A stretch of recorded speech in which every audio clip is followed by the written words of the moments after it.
ध्यानाभ्यास के इस आनंददायिनी अनुष्ठान में आपका हृदय से स्वागत है, अभिनंदन है, अभिवादन है। ध्यानाभ्यास के लिए कृपया अपने नेत्रों को बंद कर लीजिए। खुले नेत्रों से आनंद का प्रवाह रुक जाता है।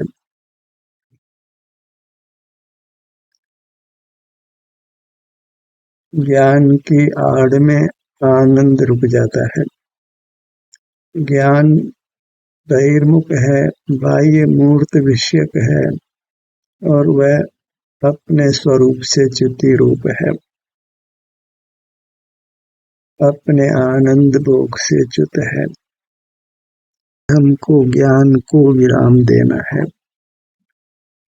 ज्ञान अशुद्ध है, मूर्त विषय होने से उसको इंद्रिय ज्ञान संज्ञा है, उसको अशुद्ध उपयोग कहते हैं।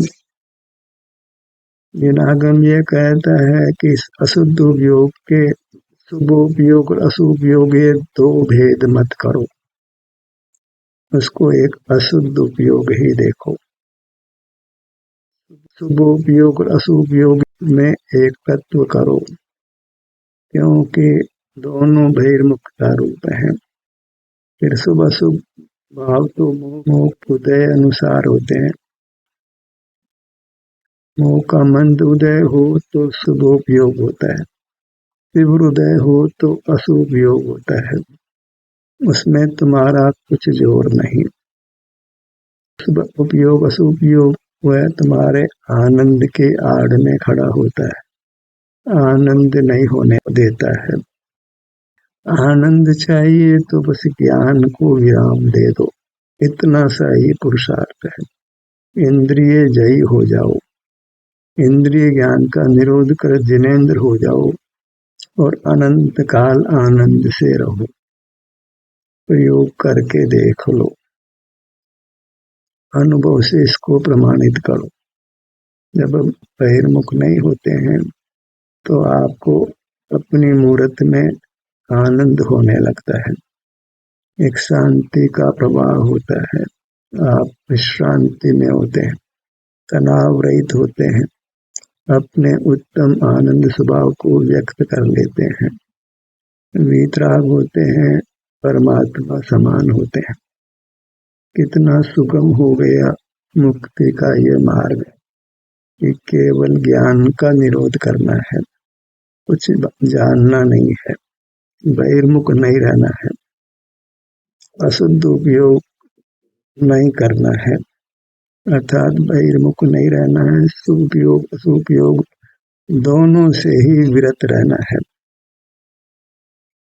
तो सहज ही अंतर्मुख दशा बनती है, शुद्ध उपयोग दशा बनती है और आनंद का अनुभव होने लगता है। उस आनंद के अनुभव को ही शुद्ध उपयोग संज्ञा है, जो निर्वाण का कारण है। इतना जानकर आप बहिर्मुखता को छोड़ते हैं और अंतर्मुख रहते हैं, अपने निज विस्तार के सन्मुख ही रहते हैं, तो आप वीतराग होते हैं, अतीन्द्रिय आनंद का अनुभव होने लगता है। अब आपको शास्त्र ज्ञान नहीं भी है तो उससे कुछ अंतर नहीं पड़ता है। आप शुभ क्रियाएं नहीं करते हैं तो उससे भी कुछ अंतर नहीं पड़ता है। बस आप तो ज्ञान का निरोध करिए, आपको आनंद होने लगेगा और अल्पकाल में आप परमात्मा हो जाएंगे। तो जानने को ही बस करिए और आनंद होने लगेगा। इतना सुगम है ये मोक्ष का मार्ग, बस शब्दातीत रहिए, कुछ विकल्प मत करिए, जानने की इच्छा का दमन करिए, अर्थात उसको रोकिए, उसका निरोध करिए। मुझे कुछ जानना नहीं है, मुझे तो अपने स्वरूप के सुख को भोगना है। मैं जब स्वयं में सुख स्वभावी हूँ तो मुझे पर के पास क्यों जाना है। ज्ञान पर के पास जाता है, पर सन्मुख होता है, वह भी मूर्त के सन्मुख, जो सुख स्वभावी नहीं है। और अमूर्त तो जानने में आता नहीं है। कोई ऐसी व्यवस्था ही नहीं है कि दूसरे के सुख का आप अनुभव कर सकें, क्योंकि सब जीव स्व संवेद्य है, सबको अपना अपना सुख अनुभव में आता है। प्रकृति ने सब जीवों को समान सुख स्वभावी बनाया है। पंच मात्र भी जीवों में अंतर नहीं। ये मोही जीव ही जीव जीव में अंतर करता है। और हमें तो अन्य जीवों को जानना नहीं है, हमें तो केवल अपने आनंद को भोगना है। उसी की हमको कामना भी है कि हमें कोई तनाव नहीं हो, हम अस्वस्थ नहीं हो, क्षुधा त्रसा सर्दी गर्मी रोग बुढ़ापा मरण आदि कोई दुख नहीं हो। नाना प्रकार के दुख हैं, सब ज्ञान के उत्पादन हैं। सारा संसार ज्ञान के द्वारा रचित है। अनादि से जीव जान ही रहा है, कभी इंद्रिय ज्ञान को विराम ही नहीं देता है। इंद्रिय ज्ञान से जाने हुए पदार्थों के बारे में ही विचार करता है, उन्हीं का स्मरण भी करता है। और आत्मा के बारे में क्या विचार करे, क्यों, वह विचार का विषय नहीं है, वह तो अनुभव का विषय है। इसी प्रकार आत्मा को ज्ञान का विषय नहीं बनाया जा सकता, क्योंकि आत्मा मूर्त नहीं है और विकल्प गम्य भी नहीं है, विचार गम्य नहीं है। वह तो आनंद रूप है, तो अनुभव में आता है। वह भी तब आता है जब हम ज्ञान को विराम दे देते हैं। अब सारा जगत ज्ञान के ही पक्ष में खड़ा है, तभी तो दुख भोगता है। या जग में अनिवार्य अज्ञान अंधेर छयो अति भारी।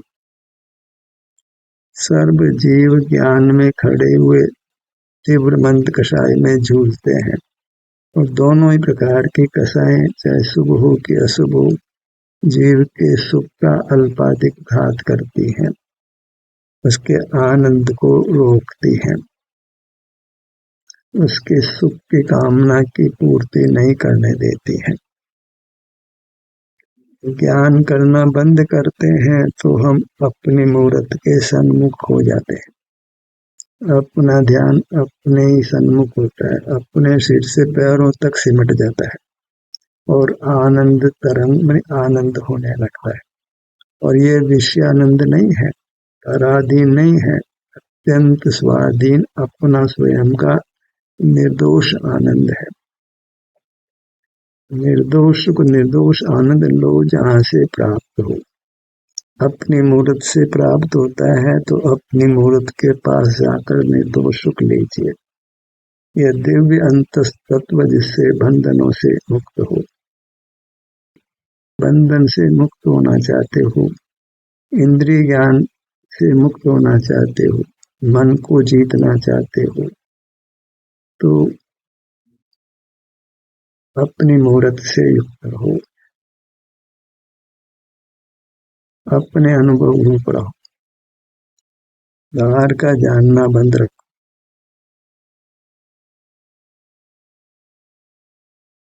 इतना सा सुगम सा मार्ग है, बस ये अनुभव के अधीन है। अपने विस्तार के सन्मुख रहना है, अपनी सीमा में, अपने क्षेत्र में जो प्राप्त मूर्ति के बराबर अनुभव गोचर है, अपनी सीमा में ही हमको अपना अनुभव होता है। वह अनुभव ज्ञान का प्रतिपक्ष है। उस अनुभव में पर का जानना बिल्कुल नहीं होता है, कुछ विचार भी नहीं होता है, कुछ स्मरण भी नहीं होता है। अत्यंत निर्विकल्प दशा होती है, इंद्रिय ज्ञान रहित दशा होती है। ज्ञान का अतीन्द्रियपना नहीं है, क्योंकि बिना इंद्रियों के ज्ञान नहीं होता है। और मूर्त पदार्थ जानने में कुछ सार नहीं है सिवाय आकुलता के। तो हमको तो अपने अनुभव रूप रहना है, जहाँ उद्गल हमारे ज्ञान का विषय नहीं बनता है। न स्पर्श, न रस, न गंध, न वर्ण, न शब्द, सारा जगत हमारे लिए पुद्गल शून्य हो जाता है, क्योंकि पुद्गल विषय ही नहीं बनता है। केवल आपको आपका सुख अनुभव में आता है, वही परमानंद की दशा है, जहाँ फिर रोग शोक नहीं है, चिंता भय विषाद नहीं है, क्रोध नहीं है, मान नहीं है, माया नहीं है, लोभ नहीं है, आश नहीं है, रति नहीं है, अरति नहीं है, शोक भय जुगुप्सा स्त्री वेद पुरुष वेद नपुंसक वेद, ये चार कषाय और नौ कषाय से आप रहित निष्कषाय होते हैं, वीतराग होते हैं जब आप जिनेंद्र होते हैं, अर्थात इंद्रिय ज्ञान से रहित होते हैं, इंद्रिय जयी होते हैं, तो आप सहजी राग रहित होते हैं, वीतराग होते हैं और आनंद भोजी होते हैं, परमानंद को भोगते हैं। अद्भुत है वह दशा, अनुपम है वह दशा, पूज्य है वह दशा, जहाँ दुख की कणिका भी नहीं है। भले अनादि से अनंत काल बीता है और हम दुख भोगते रहे हैं, और जब मार्ग समझ आया तो फिर दुख मिट जाता है, अनंत काल के लिए सुख हो जाता है। बस ज्ञान की आड़ नहीं आवे, जानने को विराम दे दे, कुछ जानना नहीं है। कोई कहे कि सिनेमा देखने चलो, कोई नहीं, सिनेमा देखना नहीं, फला देश देखने चलो, फला शहर देखने चलो, फला हिल स्टेशन पर चलो, वहाँ अच्छा प्राकृतिक दृश्य, फिर बाहर में कुछ भी प्राकृतिक नहीं होता है।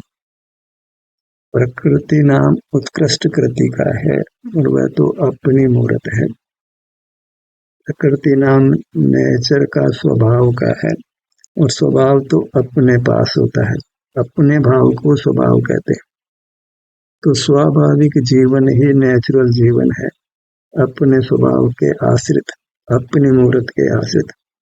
उस अपने स्वभाव के जो कि प्राप्त मूर्त से के बराबर है और आनंद रूप है, उसी का अनुभव करते हुए रहना है, आनंद भोगते हुए रहना है, संसार के सर्व दुखों को समाप्त कर देना है।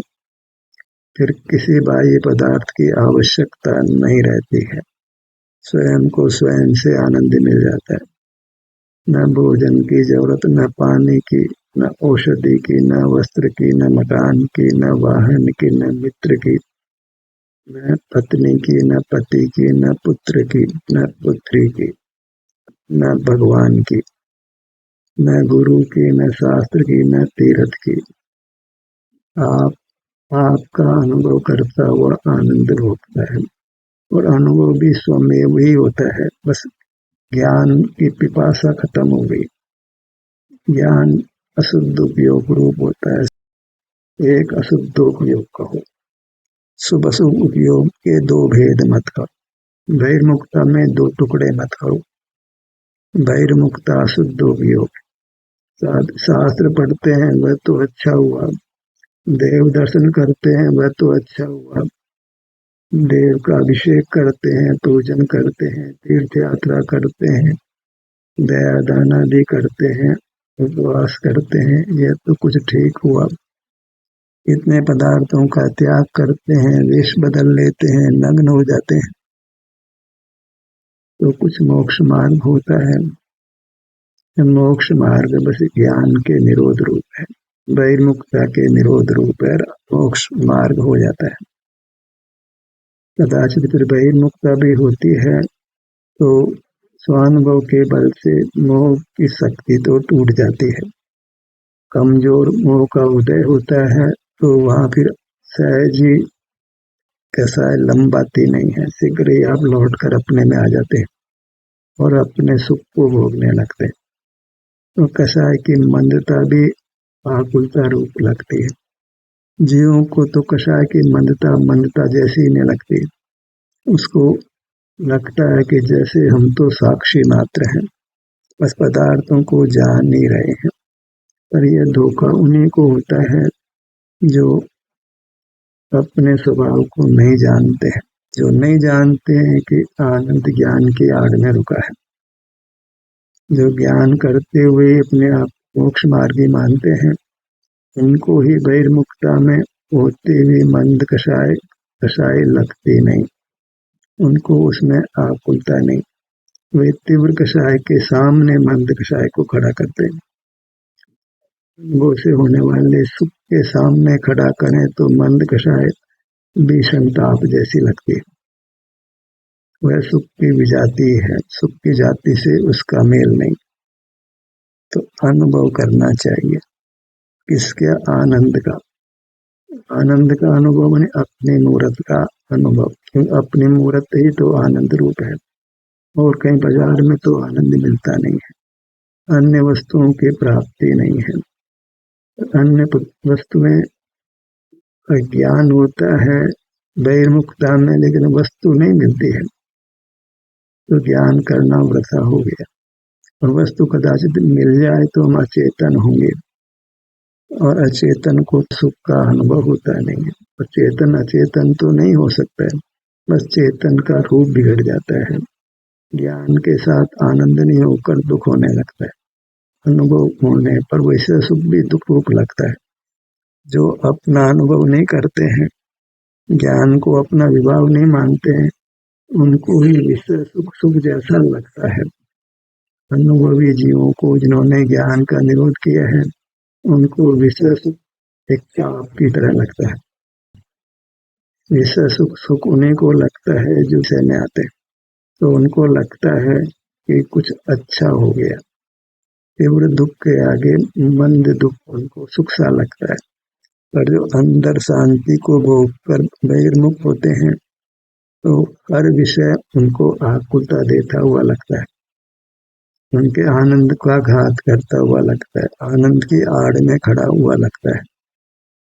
हमें बस बाहर से हट जाना है, तो अपने में होते हैं, और हमें अद्भुत अनुपम अतीन्द्रिय आनंद होने लगता है, जिसकी उपमा लोक में नहीं है। सारा जगत का वैभव भी हमको उस सुख का अंश मात्र भी अनुभव नहीं करा सकता।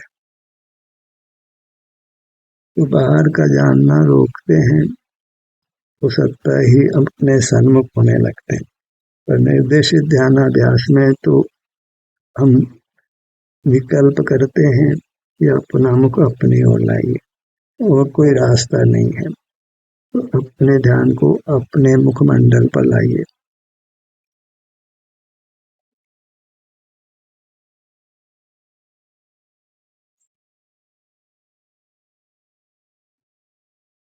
आप पाएंगे कि सहज ही जब आप मुखमंडल पर होते हैं, तो ज्ञान पदार्थों का रुक जाता है, और कसाई भी रुक जाती है, और आपको शांति का अनुभव होने लगता है। तनाव मुक्त हो जाते हैं, और जब तनाव मुक्त होते हैं तो शरीर अपने आप को स्वयं हील करता है, बशर्ते कि हम बहिर्मुखता को छोड़ दें, इंद्रिय ज्ञान को रोक दें, तो शरीर अपने स्वाभाविक सुख रूप होने लगता है।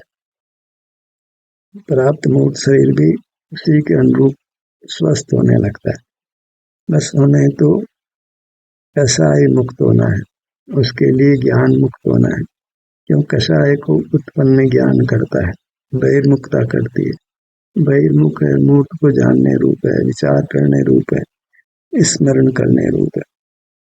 तो उस ज्ञान की आड़ में ही आनंद रुका है। तो ज्ञान को रोक देते हैं, तो हमारा मुख अपनी ओर होता है। यहाँ ध्यानाभ्यास में अपना मुख अपनी ओर हम करते हैं। सिर के भाग पर आइए।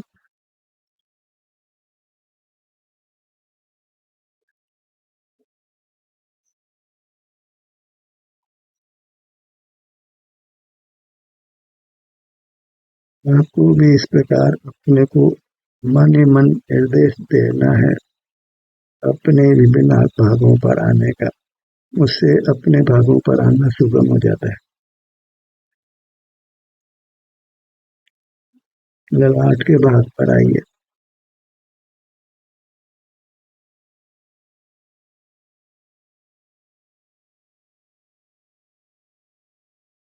आओ चेतन निज में आओ, अंतरात्मा बुला रही है। सहज बहिर्मुखता छोड़ने पर अपने आनंद का भोग होने लगता है, अपने स्वरूप में लीनता होने लगती है। हम अपने विस्तार से युक्त रहते हैं, अपने अंग उपांगों के सन्मुख रहते हैं, उससे तृप्त होते हैं। एक आत्म संतोष जागृत होता है, में से ही संतोष होता है, सेल्फ कंटेंटमेंट जागृत होता है।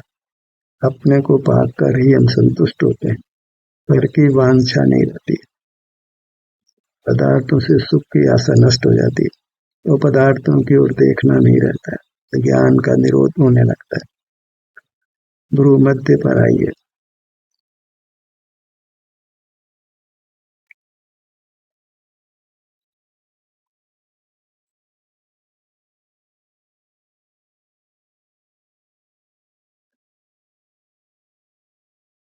दोनों नेत्र।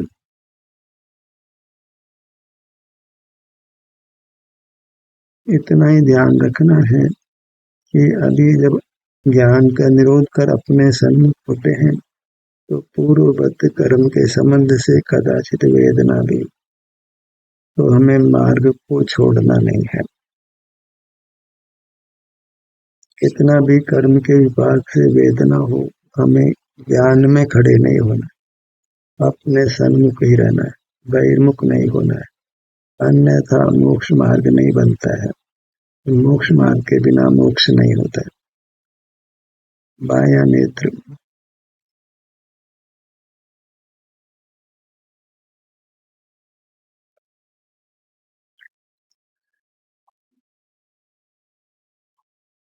दायां नेत्र मोक्ष मार्ग की गली अति सकड़ी है, अर्थात बहिर्मुखता का बहुत विस्तार है और अंतर्मुखता तो बस देह प्रमाण है, और अभी देह प्रमाण में भी किसी भाग के ही सन्मुख है। इतनी सकली घड़ी में प्रवेश करना है, अपने किसी भाग के ही सन्मुख होना है, तो बस मोक्ष का द्वार खुल जाता है, आनंद का द्वार खुल जाता है, आनंद होने लगता है, शांति होने लगती है, तनाव समाप्त हो जाता है, बॉडी अपने आप को हील करने लगती है। जब कर्म का संबंध मिटता है तो सुख स्वभाव व्यक्त होने लग जाता है। स्वास्थ्य हमारा स्वभाव है, स्वास्थ्य प्रकट होने लगता है। जब अपनी काया में स्थित होते हैं तो वही स्वस्थ होना है, कि काय ही स्वद्रव्य है। काय में स्थित होना माने स्वयं में स्थित होना, स्वस्थ होना माने स्वास्थ्य का लाभ होना, सुख की प्राप्ति होना। दोनों नेत्र।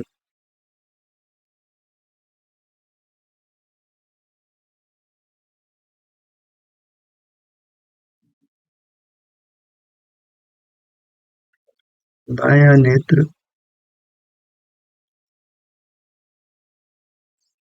दायां नेत्र इस प्रकार आप पाएंगे कि मोक्ष मार्ग में ज्ञान का कोई रोल नहीं,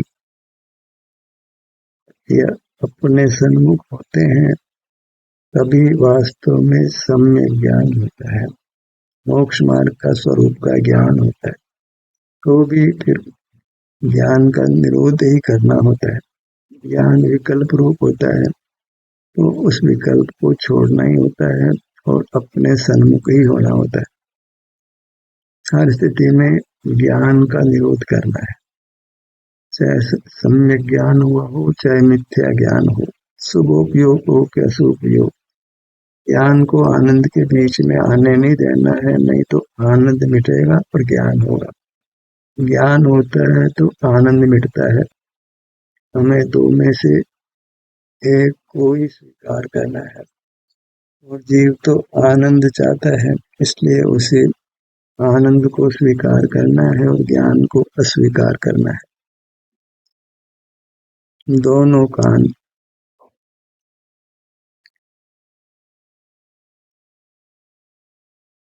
नासिका। मुख। पूरा मुखमंडल, गर्दन का भाग, धड़ भाग, दाई भुजा, बाई भुजा, दाया पैर, बाया पैर, छोटे छोटे विभाग करिए ताकि आप अपने ही विभागों में केली करते रहें और ज्ञान का निरोध होता रहे, आनंद का अनुभव होता रहे। ध्यान का सूत्र यहीं समाप्त होता है। आपकी सहभागिता के लिए धन्यवाद।